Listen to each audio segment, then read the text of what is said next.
Hai semua, selamat datang di channel Baca Saham. Pada video ini, kita akan bahas satu topik dengan judul Ini sangat aneh, saham beredar hanya 1%, owner mau buyback semua saham? Untuk itu, simak video ini sampai habis ya, agar mendapat pemahamannya utuh. Ada satu saham unik di bursa yang sangat jarang dimiliki saham lainnya. Jumlah saham yang beredar di bursa hanya 1,06% saja. Angka yang sangat kecil dan cukup aneh. Kalau hanya mau melepas 1% kepemilikan saham, kenapa tidak jadi perusahaan tertutup saja? Selain itu, kamu juga bisa menemukan bahwa perusahaan ini dimiliki oleh banyak pemegang saham mayoritas. Karena hal itu, Mimin penasaran ingin melihat kinerja terbaru perusahaan ini.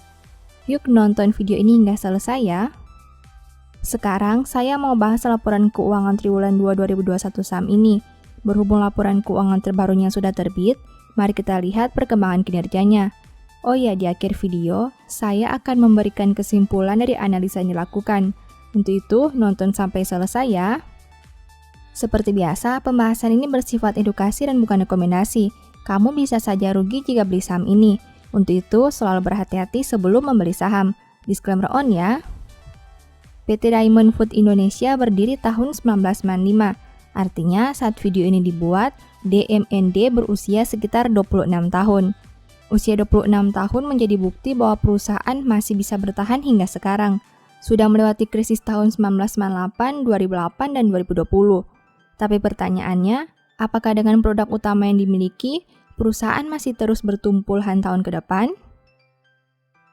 Mari kita bahas laporan keuangan terbaru saham ini. Pertama, aset. DMND punya aset 5,78 triliun di tahun 2021, sedangkan di tahun 2020 asetnya berjumlah 5,68 triliun. Artinya aset perusahaan naik 0,1 triliun atau 1,76% dalam satu tahun ini. Sekarang mari kita analisa lebih jauh.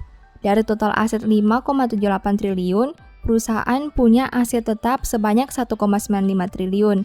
Artinya 33,74% aset perusahaan berada dalam bentuk aset tetap. Jika dibandingkan tahun sebelumnya, pos ini naik 0,09 triliun atau 4,84%. Selain aset tetap, ada juga kas dan setara kas. Dari total aset 5,78 triliun, perusahaan punya kas dan setara kas sebanyak 1,4 triliun. Artinya 24,22% aset perusahaan berada dalam bentuk kas dan setara kas. Jika dibandingkan tahun sebelumnya, pos ini naik 0,21 triliun atau 17,65%. Kedua, liabilitas.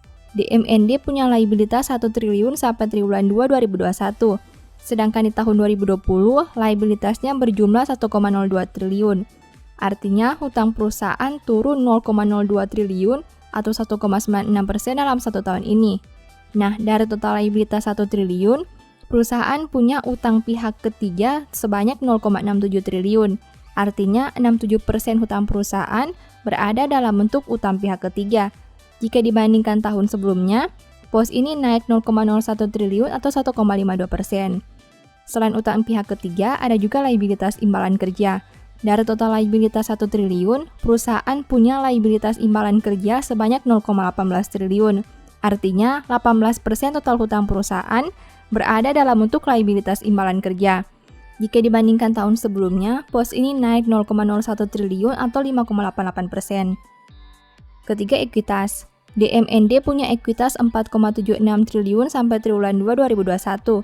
Jika dibandingkan tahun sebelumnya dengan angka 4,64 triliun, berarti ekuitas perusahaan naik 0,12 triliun atau 2,59%. Nah, dari total ekuitas 4,76 triliun, perusahaan punya saldo laba yang belum ditentukan penggunaannya sebanyak 2,6 triliun.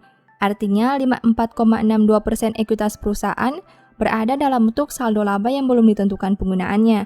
Jika dibandingkan tahun sebelumnya, pos ini naik 0,13 triliun atau 5,26%.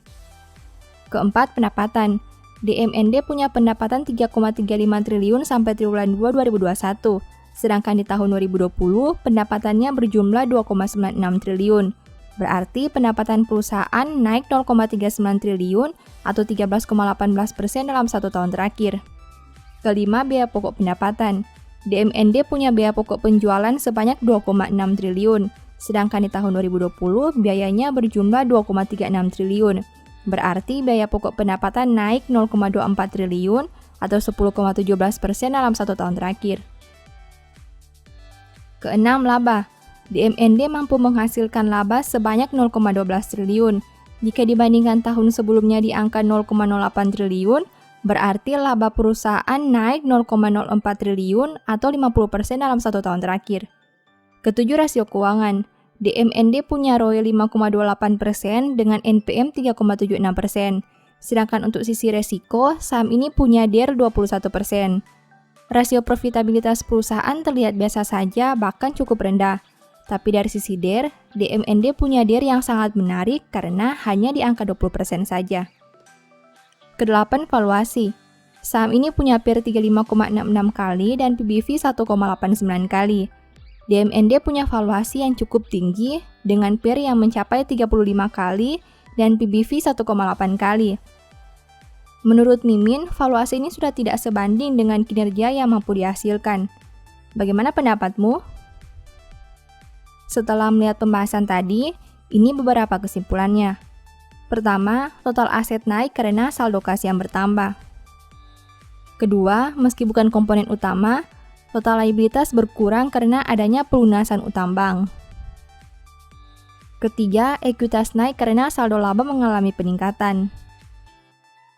Keempat, laba bisa naik 50% karena pendapatan yang bertumbuh di atas kenaikan biaya. Kelima, rasio profitabilitas biasa saja, tapi DER perusahaan ini cukup menarik. Keenam, valuasi perusahaan ini termasuk tinggi, kurang sebanding dengan kinerja yang dimiliki. Demikian analisa singkat saham DMND berdasarkan laporan keuangan triwulan 2 2021. Selalu ingat bahwa pembahasan ini hanya dari sudut pandang pribadi.